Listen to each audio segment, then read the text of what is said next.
about 10 years ago when I was doing portrait photography solely, and it's fantastic for that. But I started traveling around, I started doing more architectural work, and the Wacom tablet got stored away. In fact, this Wacom tablet is so old, I don't know if you can see that or not, but this is like a USB A or a USB 1. I'm not sure what the name of that is. It's difficult to find the cord that will actually fit in there. I have one here, and that's not it. Here it is. So you can see it's the old style USB. It's still blurry. Anyhow, you get the idea. It's very large. And when they created these cables, they built them up so thick there. You can see it for a second. They built it up so thick around here that it doesn't like to fit into that hole. You can see it just barely fits, and if you force it in there, it tends to stretch the case here a little bit, which I don't think is good for the tablet. However, the tablet also came with a dongle that fits in there, so you can utilize it wireless, which I love. So that part of it is fantastic. And it also has a pen that comes with it. It's a wireless pen. So you're completely wireless here, and you can utilize this just like drawing on a tablet. It's the same. The only difference is you can't really see what's going on here, and you can see how shiny it is there in the middle because I use that portion most of the time. In fact, you have the option, if you see where these little light arrows are, that's supposed to give you an idea of where you are on the tablet, but you can set these on your own. And I don't like coming all the way down to this bottom right corner to be in the bottom right corner of the monitor that I'm looking at. I actually like the bottom right corner to be right about here. So I have set this area to be the tablet, and this is where the movement on the monitor will be. So what I'm going to do is I'm going to share my screen with you, and I'm going to talk about some of the challenges of going back to using the Wacom tablet. First of all, my desk is like a 1950s desk. It's not a stand-up desk. It's not built for having a lot of different items on it. I've got some riser stands on here to hold my twin monitors, and the mouse is here on the right, which is probably a good spot for the tablet to go. But then it's all the way up here. It's very challenging. What I've found is I just like to rest it on the arm of my chair and the edge of the desk, and then I can sit here quite comfortably. And you can see that I'm moving around the screen just by hovering the pen over the tablet. I'm not actually touching the tablet at all right here. I'm just hovering over. And then when you physically touch the screen, it's basically a right click. So one of the things I want to do here is I want to straighten my angles. If you look over in this area, you can see that the wall is sort of coming out. It's sort of jaunted there. And same with the mirrors. It's not straight. Nothing's straight in this image. So if I were to do this with the mouse, I would grab the mouse. I would come over here where it says guided. I would try to find an area. I would drag down and try and find a similar area where the walls are meeting, and then I would release. I've gotten really used to doing that. If I do the same thing over here on the mirror, let's try and get that line as close as we can and try and do the same thing down here on the edge. And if you were watching yesterday, you'd know that the mouse likes to jump back and forth between two areas. It doesn't like to line up perfectly. That looks like a good spot. So there. Now that's pretty much straightened everything out. I can also come down here to the edge of the sink and just make sure that this area is perfectly horizontal. I need to get right on that edge just like I did in the other spot. fighting with it, and then there, that straightened everything out. I could do another one here, but I don't feel it's necessary for this image. And then come over here, click that, and it turns off my guides. And you can see that everything is kind of straight. So how would we do that with the Wacom tablet? Well, if I have my tablet hovering over here, I can just come down here. Let's click on the next image. And I can go right over and click on where it says guided just by tapping the tablet. And I want to stay all the way to the right. And I still haven't gotten really good at finding the exact spot. It still likes to jump around a little bit. But what I have noticed with the tablet is I can just kind of do it by feel and drag and see where that line is lining up. If I don't come straight off, you might have noticed that the line jumped over just a little bit to the left because the pen nib has a little bit of play to it. So when I come up off of the tablet, it's actually pushing over to the left. But I can go over here and I can grab this last one and I can just kind of drag it back to the right. And there, that looks nice and straight.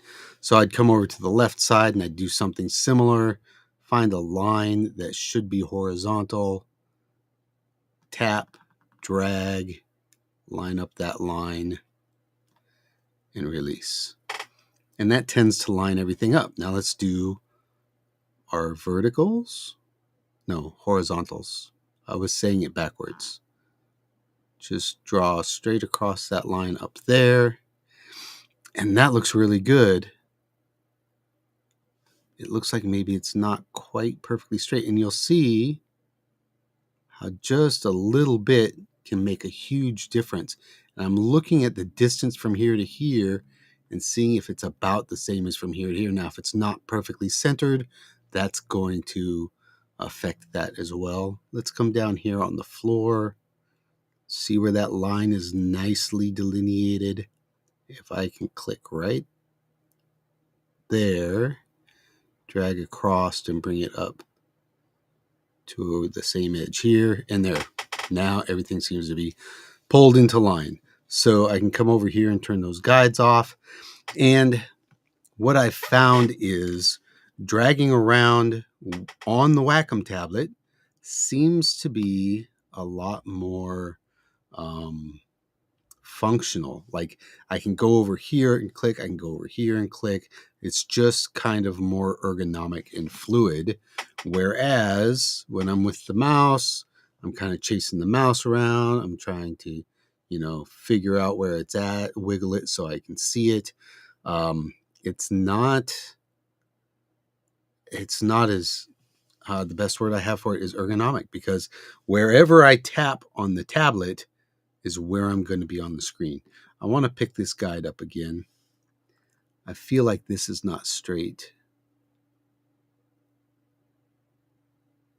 I didn't hit that quite right. That looks better.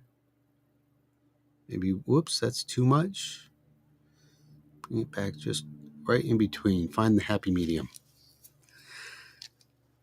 if there is such a thing. Or I could bring it all the way over to here. It's going to look crazy for a second. Get that back on screen. And that line seems to look nicer to me, like it's easier to see. And I think that looks pretty good. Yeah. Yep, I think that looks pretty good. And you can tell how straight this is. I mean, that's just right on the edge, so it's beautiful. That is how you can move around with the Wacom. Turn that guide off. It looks silly then. How you can move around on the Wacom tablet and sort of do some adjustments. Another thing I never did with the Wacom tablet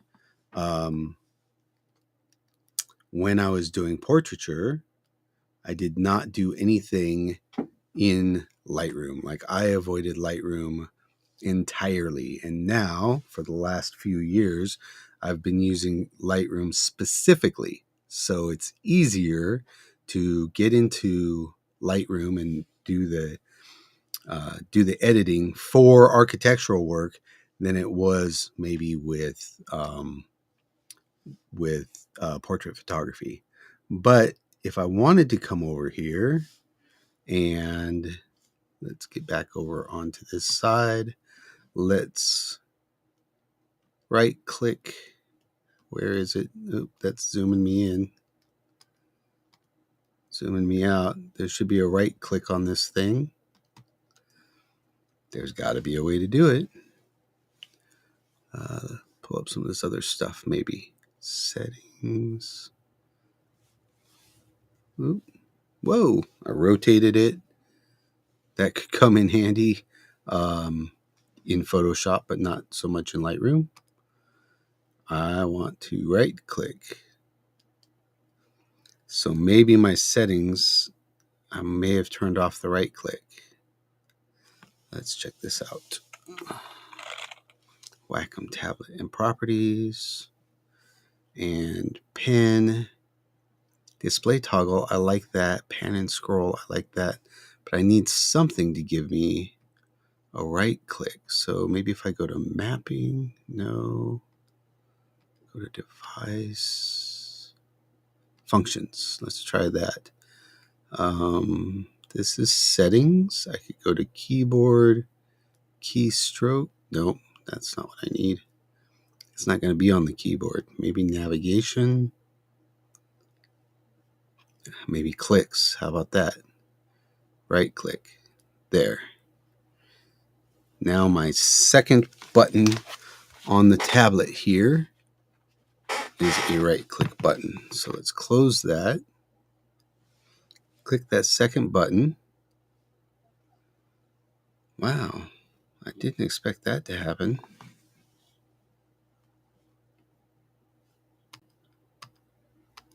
It's not doing what I need it to do. I need it to right click. This is still says settings. Like it didn't take that.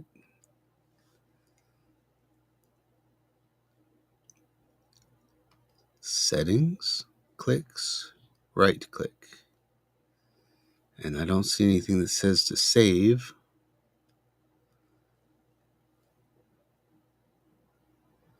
Tablet light brightness, I don't really need that at all. So we'll just turn that way down.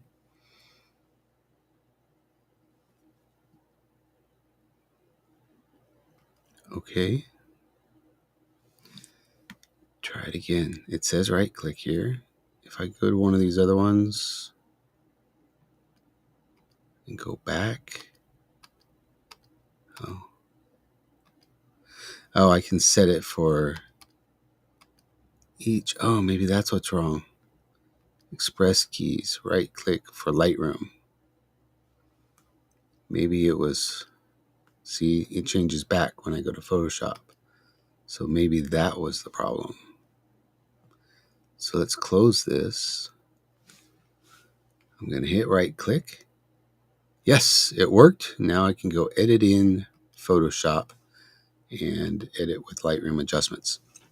So now that I have set it to open in Lightroom and I got the right click thing to work, I can open up Lightroom and you can kind of see how much easier it is to edit with this pen. So I've got the background here. I'm going to hit Control J and I can set different settings on this tablet as well. I'll get into that later, but I want to come over here and zoom in. And I want to move over here. I want to remove this. We did a little bit of this yesterday, so I'm going to grab this rectangular marquee tool. I'm going to drag around that. I want to make sure I get the full shadow in there. I'm going to hit Shift F5. It is content aware. I'll say OK, and we'll get rid of that. Now I can Control D to deselect that. And I can come back over here and double click on the hand, and that is now gone. Let's move up to where this light, and see how I can click and drag around, and this just puts it wherever I need. This would probably be a good time for that rotate. Oh, now it's on zoom. So it's not set the same. But if I wanted to clone, I'll grab my clone stamp tool. And I'm going to grab actually, I want to build up my brush a little bit. And I'm going to Alt. I'm going to click right about here. Did it click?